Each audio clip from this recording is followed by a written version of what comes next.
আসসালামু আলাইকুম রহমতুল্লাহ। প্রিয় বন্ধুরা, আশা করছি সকলেই ভালো আছেন এবং সুস্থ আছেন। নূর আইডি টেক চ্যানেলের পক্ষ থেকে আপনাদের সকলকে স্বাগতম জানাচ্ছি। বন্ধুরা, কোটা সংস্কার আন্দোলন কিন্তু এখনও চলমান রয়েছে। তো প্রাইমারি শিক্ষক নিয়োগে কোটা কি আগের মতোই বহাল থাকবে নাকি তুলে দেওয়া হবে, এই সম্পর্কে আমি আজকে ভিডিওতে তুলে ধরার চেষ্টা করব। আপনারা ইতিমধ্যে জেনে থাকবেন, প্রশাসন মন্ত্রণালয় থেকে প্রজ্ঞাপন জারি করা হয়েছে। দেখতে পাচ্ছেন, ভিত্তিতে 50% এবং কোটার ভিত্তিতে % সকল সরকারি চাকরির ক্ষেত্রে কিন্তু নিয়োগ দেওয়া হবে। এই সহকারী শিক্ষক নিয়োগে বহাল থাকবে নাকি তুলে দেওয়া হবে, সেই বিষয়টি নিয়ে আমি আজকে বিস্তারিত তুলে ধরার চেষ্টা করব। তুলুন তাহলে শুরু করা যাক।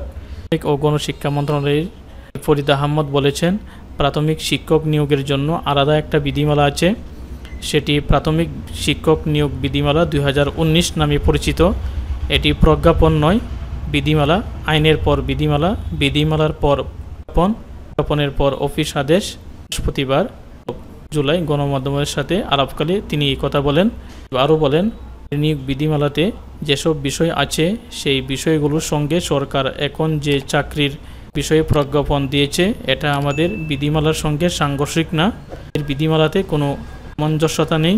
বিধিমালা স্পষ্ট, যেমন অনুপাত 20 এই বিভাজনের কথা বলা আছে। এটাও বলা আছে যে তার কোটা সংক্রান্ত প্রজ্ঞাপন জারি করলে সেটা অনুসরণ করা হবে। যখন নিয়োগে হাত দিব তখন যদি আমাদের কাছে কোনো কনফিউশন মনে হয় তখন আমরা জনপ্রশাসন মন্ত্রণালয় ও আইন মন্ত্রণালয়ের মতামত নিব, সেই অনুযায়ী নিয়োগ কার্যক্রম চালাবো। সরকারি চাকরির সব গ্রেডের 1% কোটা কার্যকরের নতুন সিদ্ধান্ত গত মঙ্গলবার থেকেই কার্যকর হয়েছে। সরকারের দপ্তরে নিয়োগ বিধির কারণে এখনও কার্যকর রয়েছে বিভিন্ন বিশেষ কোটা। মানে সরকারি প্রাথমিক বিদ্যালয়ে সহকারী শিক্ষক পদের 11% নারী কোটা আছে। তো এটাই হচ্ছে লক্ষণীয় বিষয়। দেখতে পাচ্ছেন, বিদ্যালয়ে সহকারী শিক্ষক পদের 11তম গ্রেডে 1% কিন্তু নারী কোটা এখনও রয়েছে।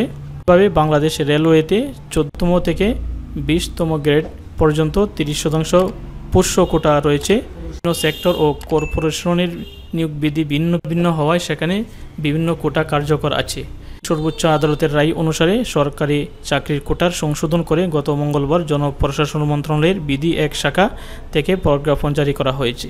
জনপ্রশাসন মন্ত্রণালয়ের সিনিয়র সচিব মোহাম্মদ মেজবা উদ্দিন চৌধুরী স্বাক্ষরিত এই প্রজ্ঞাপনে জানানো হয়েছে, সরকার এই মর্মে আদেশ জারি করছে যে সমতার নীতি ও অগ্রসর জনগোষ্ঠীর প্রজাতন্ত্রের কর্মে প্রতিনিধিত্ব লাভ নিশ্চিত করতে সরকারের বিভিন্ন প্রতিষ্ঠানে, অর্থাৎ সরকারি, আধা সরকারি, স্বায়ত্তশাসিত, আধা স্বায়ত্তশাসিত প্রতিষ্ঠান, স্বশাসিত ও সংবিধিবদ্ধ কর্তৃপক্ষের এবং বিভিন্ন পৌরসনের চাকরিতে কর্মে সরাসরি নিয়োগের ক্ষেত্রে সকল গ্রেডে কোটা নির্ধারণ করা হলো।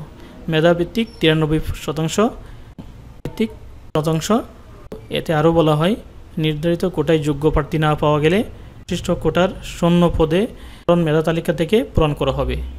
তো আপনারা দেখতেই পাচ্ছেন, প্রাথমিক শিক্ষক সহকারী নিয়োগে কিন্তু 60% নারী কোটা আছে। তো এটাই ছিল আজকের মতো ভিডিও। আজকে এখানেই শেষ করছি। আল্লাহ হাফেজ। আসসালামু আলাইকুম।